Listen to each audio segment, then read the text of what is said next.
Et salut, bienvenue sur un dessin podcast, c'est Fred. C'est Manu. Eh oui. Et on est aux fiches.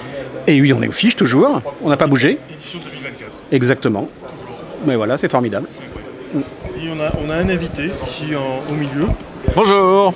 Qui est un petit nouveau. Voilà, un petit jeune qui débute dans le milieu. Ah oui, on peut le dire. Ce n'est que mon 15e, 16e fiche, 17e fiche, je sais plus. D'accord. Voilà. 17e fiche peut-être. Mais alors, ceci dit, c'est tout de même ton premier fiche en tant qu'éditeur. Est-ce que je dis une bêtise? Non, c'est vrai, c'est vrai. Premier salon même public de Playpunk, c'est le tout premier salon. On a sorti notre jeu qui s'appelle Captain Flip il y a exactement 15 jours au moment où on enregistre en France, et un peu cette semaine dans les pays limitrophes, ça a mis un peu plus de temps pour que les camions arrivent.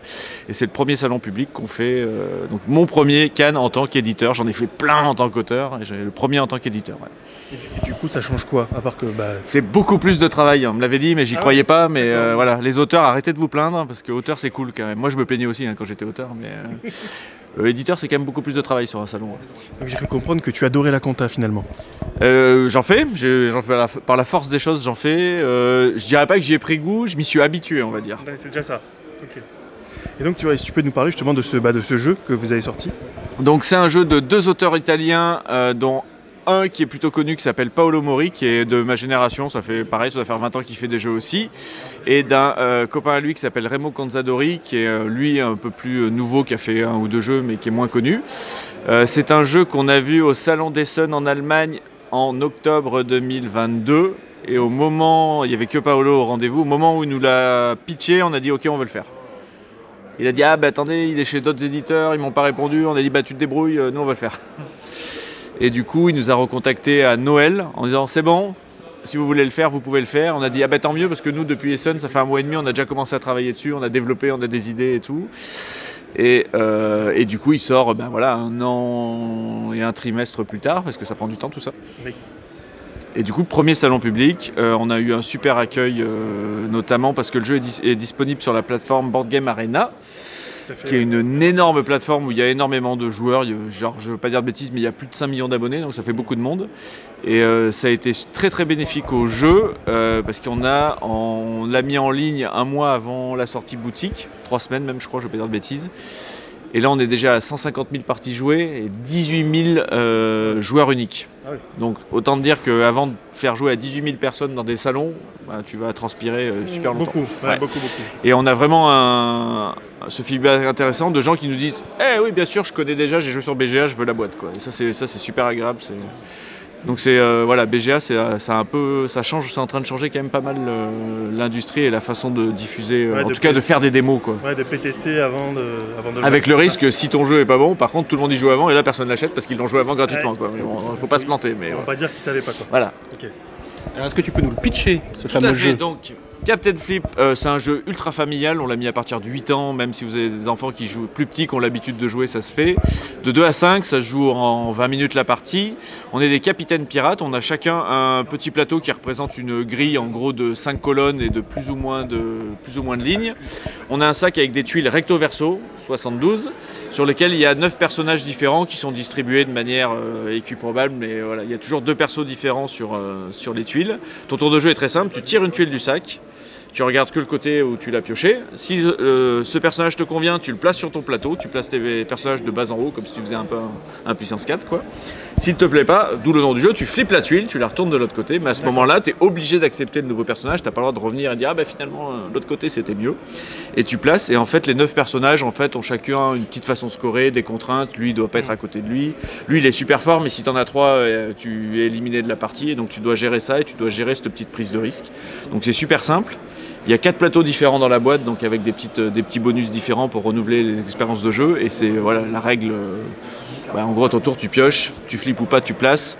Et après, tu appliques l'effet de la tuile. C'est voilà, à peu près tout le monde peut jouer. C'est super efficace. C'est 5 minutes pour comprendre les règles et puis c'est parti. Ouais. Et en fait, c'est un jeu qui est assez fin parce que du coup, quand tu flippes, il y a un personnage qui permet de reflipper une tuile qui est déjà sur le plateau. Donc si tu te rappelles ce que tu as mis. En fait, c'est un jeu qui a l'air tout bête parce que la règle est très simple.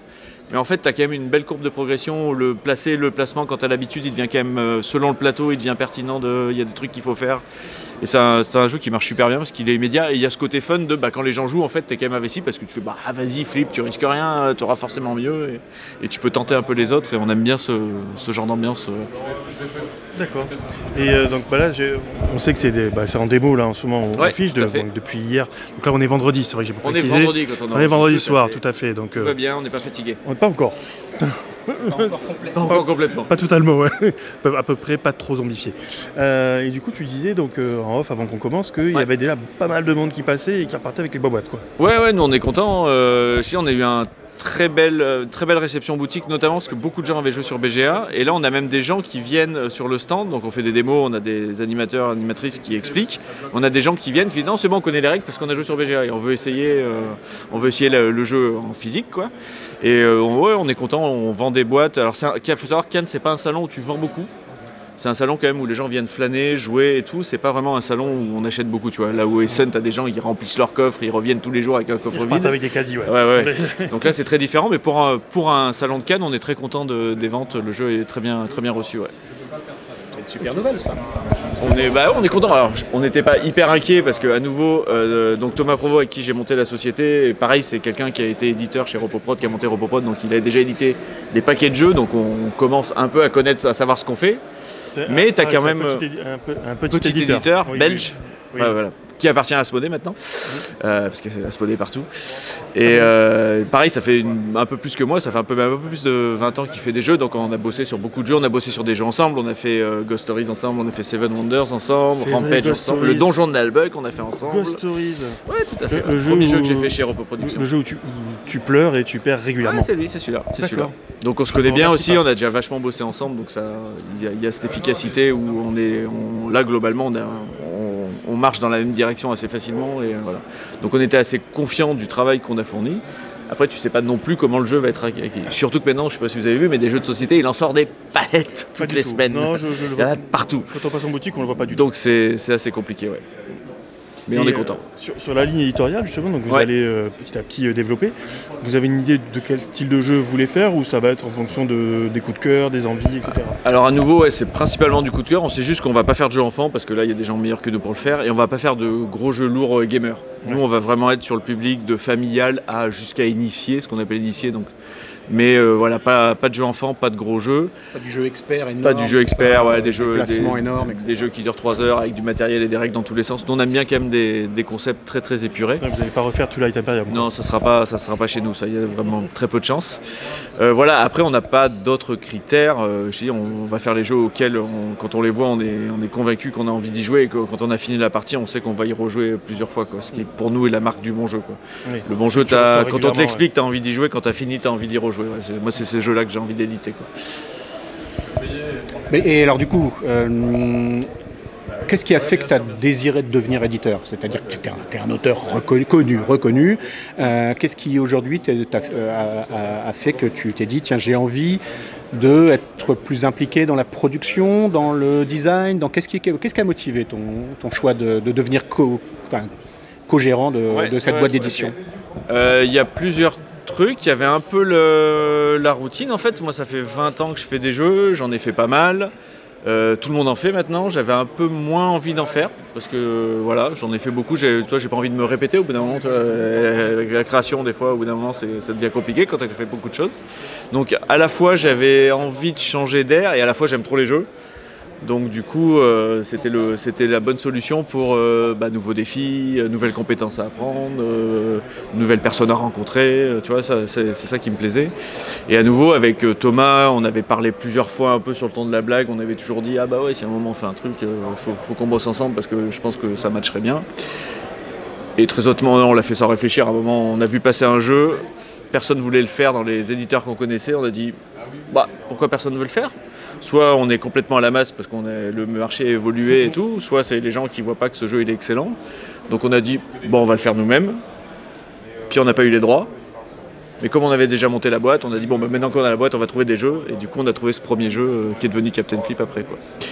Mais on n'a pas vraiment réfléchi, on réfléchit pas trop. Si tu réfléchis, tu fais pas les choses après. Tu dis, oula, ça va être compliqué.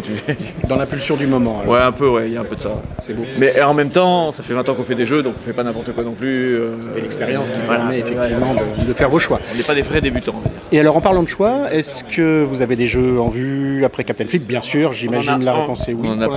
On a le deuxième jeu qui est un auteur de deux auteurs français qui s'appellent Grégory Gare et Mathieu Roussel. Qui ont déjà fait quelques jeux. Grégory Gare, il était nommé dans la catégorie principale cette année pour un des deux Darwin, je sais jamais lequel, sur les traces de Darwin ou l'autre, le léger. Darwin Journey. Non, ça c'est le gros. Donc sur les traces de Darwin, comme il y a les deux Darwin, je suis perdu. Quand tu dis à la sélection, c'est à l'As d'or. Hein, il était sélectionné dans la catégorie principale de l'As d'or. C'est Trio qui a gagné, c'est pas lui. Il s'en doutait parce que Trio était méga favori. Oui. Donc ce jeu-là, qui est un jeu-là initié, qui est un jeu un tout petit peu plus technique en termes de public, mais qui reste très accessible. On espère le sortir à Essen, mais Essen c'est en octobre et c'est bientôt. Donc si on n'y arrivera pas, si on n'arrive pas à faire Essen, ça sera Cannes l'année prochaine. Et après, pour l'instant, on n'a pas trouvé notre troisième jeu. Donc là, à Cannes, on a des rendez-vous auteurs quand même. On a vu des prototypes, mais on est quand même ultra picky. Ouais. On cherche vraiment des jeux où, au premier regard, on sait que c'est un jeu qui a du potentiel. Et ça, forcément, on sélectionne. Il y a énormément de choses qu'on voit et pas beaucoup qu'on retient. Mais en même temps, on se met pas la pression. L'idée, c'est de sortir un jeu quand on a vraiment trouvé un projet. On va pas faire 10 jeux par an, ça nous intéresse pas de faire ça, quoi. D'accord. C'est-à-dire que vous n'avez pas un plan là, de 5 ans, de progression, etc. Vous n'avez pas calculé tout ça encore. Vous êtes sur le coup de cœur. Ouais, complètement. Puis à nouveau, là, tu vois, on n'a pas de salariés, on est deux, on a des indés qui nous aident, parce qu'il y a des compétences qu'on n'a pas. Monter des fichiers pour la presse, tu vois, par exemple, je sais pas faire. Dialoguer avec une usine pour faire de la production, je sais pas faire. Donc on a quand même quelques indépendants qui, pareil, sont en gros des vieux copains qui sont dans le métier depuis longtemps, donc ils connaissent aussi. Mais pour l'instant, voilà, du coup, pas de salariés, pas de locaux, enfin, on fait ça à la cool, quoi.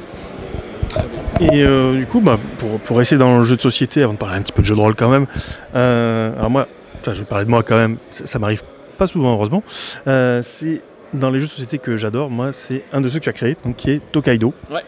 Et tout ce qui a suivi derrière, donc les extensions, Crossroads et Matsuri, ouais. Ensuite Namiji, donc, qui est arrivé il y a 2 ans maintenant.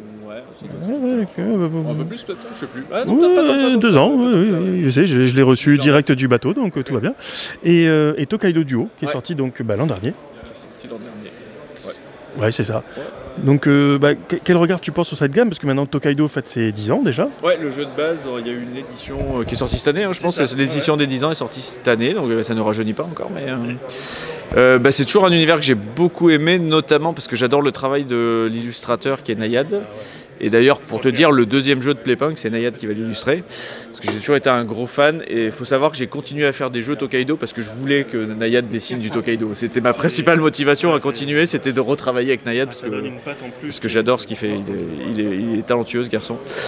Et la version duo, je l'ai faite pendant le confinement, en fait, tout bêtement. Je fais très peu de jeux à deux, mais là, coincé à la maison, j'ai testé principalement avec mon fils et avec ma femme. Et toute la première partie des tests, c'était vraiment en famille parce que confiné, quoi.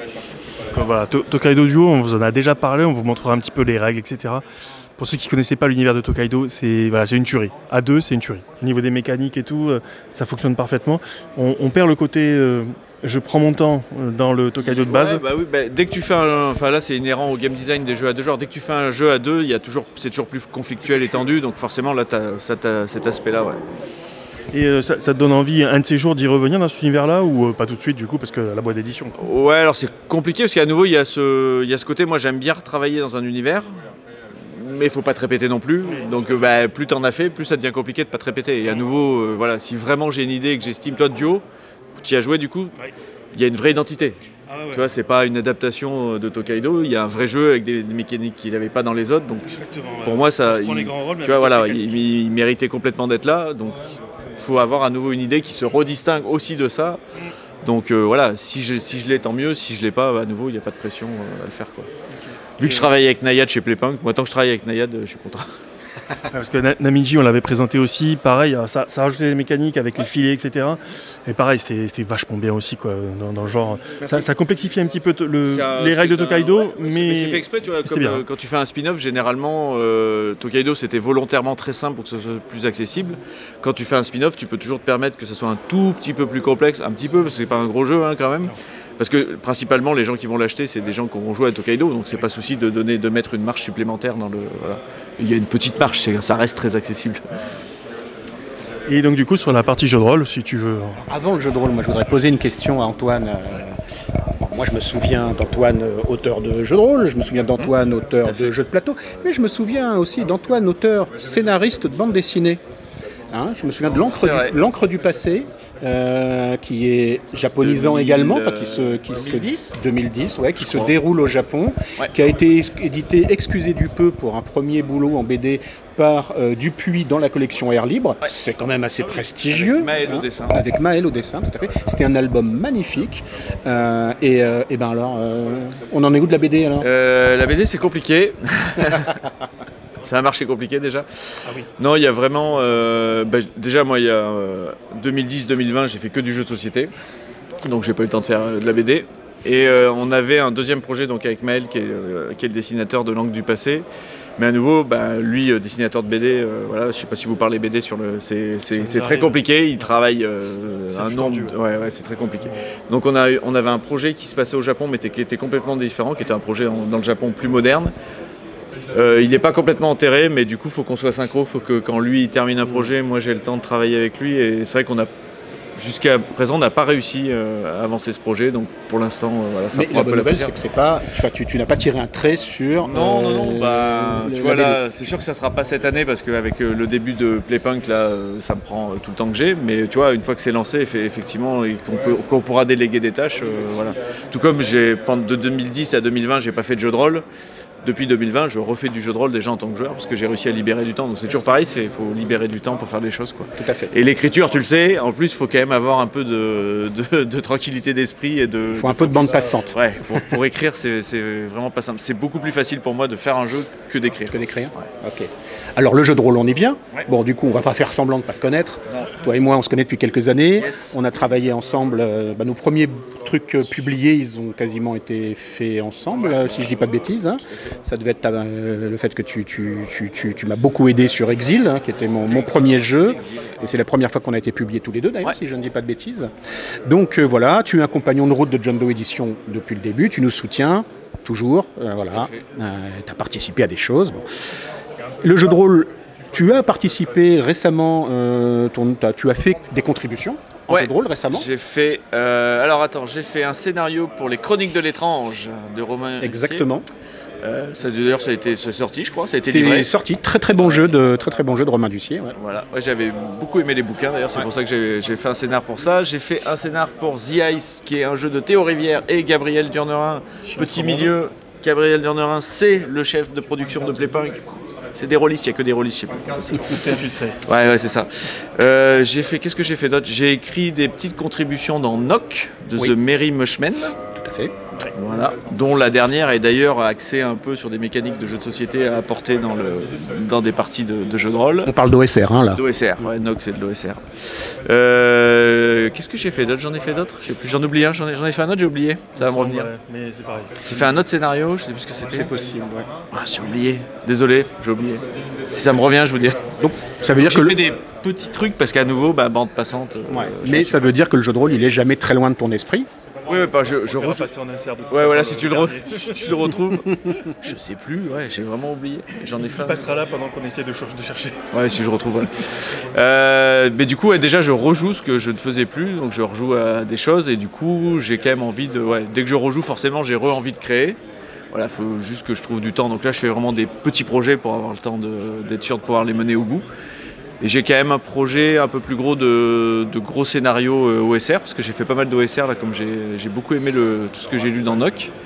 Donc là, ils le savent pas, mais j'ai un truc à leur proposer quand j'aurai le temps de le mettre. Le scoop, mesdames et messieurs, le scoop. J'ai un petit module, bref, c'est pas fini, il faut que je le teste et tout. J'aurais peut-être besoin d'aide d'ailleurs et tout, je dis. Et voilà, pour l'instant, je ne vais pas plus loin, mais pendant le confinement, j'avais écrit un truc que j'appelle de family fantasy, donc un jeu un peu dans des univers que j'aime bien, donc plutôt léger, ambiance assez cool, pas très violent. Et j'avais pris pas mal de pages de notes, et à nouveau, les pages de notes c'était cool, puis à un moment il faut tout rassembler dans un document, et ça j'ai pas eu le courage encore et l'énergie de le faire, mais j'avais playtesté et tout, il y avait des trucs que j'aimais bien, mais il faudrait que mais pareil, j'avais essayé d'intégrer un peu des mechas un peu type jeu de société pour trouver des. Mais le problème c'est que là voilà, faudrait que je prenne le temps de me remettre dedans, de trier toutes les notes, d'organiser, de faire relire déjà, et ça j'ai pas eu le courage de le faire. Ouais. Mais on va te revoir sur du JR. Ouais, je pense franchement, là je joue toujours et j'ai toujours beaucoup de plaisir à jouer, et j'ai rencontré des nouveaux groupes, je joue un peu en virtuel, alors même si je trouve ça moins bien qu'à la table. Ouais, mais tu vois, ça m'a permis quand même de découvrir et des gens à qui je jouais pas et des jeux que je n'avais pas essayé. Donc c'est quand même très chouette. Mais clairement, oui, à une table c'est tellement mieux que j'ai pas trop. Voilà, sur le JDR, j'ai toujours pas retrouvé l'autre scénario. C'est pas grave, tu verras avec tu avais fait, mais ça remonte déjà à quelque chose. Je sais pas si c'est ça que tu avais en tête. Tu avais fait pour Sweepers. C'était pas celui-là auquel tu pensais. C'était un peu plus vieux, mais tu avais fait effectivement dans une très, très chouette jeu, j'avais beaucoup aimé le concept de ce jeu-là. Non, c'était pas encore ça. Alors, jeu de rôle, on a fait avec les copains de Kaedama, on avait fait Château Aventure, qui est un peu du jeu de rôle. Oui, c'est vrai. Un petit peu du jeu de rôle. Et là, sort sur Cannes, dans l'anonymat le plus complet, je pense, parce que du coup, ça sort 5 ans après. Il y a un deuxième tome où, pareil, les scénarios ont été faits par l'équipe Kaedama, et le seul qui n'a pas été fait par nous a été fait par Gabriel Durnerin, qui est à nouveau l'auteur, le co-auteur de The Ice et notre chargé. Le monde est petit. C'est un petit monde quand même. On l'a vu passer, Château Aventure. Ouais, il est juste sorti là et tout, mais ça a été retardé pendant. Ça devait sortir dans la foulée et ça fait 5 ans que l'autre est sorti, donc ça a été retardé. Mais c'est un peu du jeu de rôle quand même. Un peu beaucoup. Ouais, quand même, ouais. On est d'accord.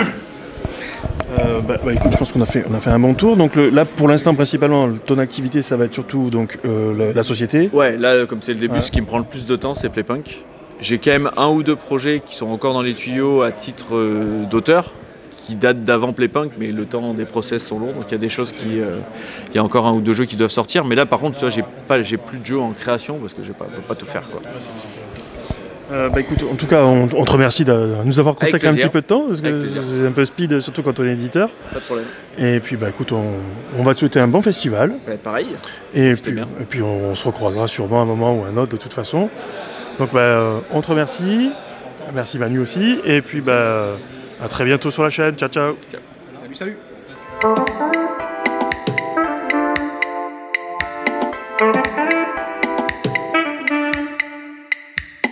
Thank you.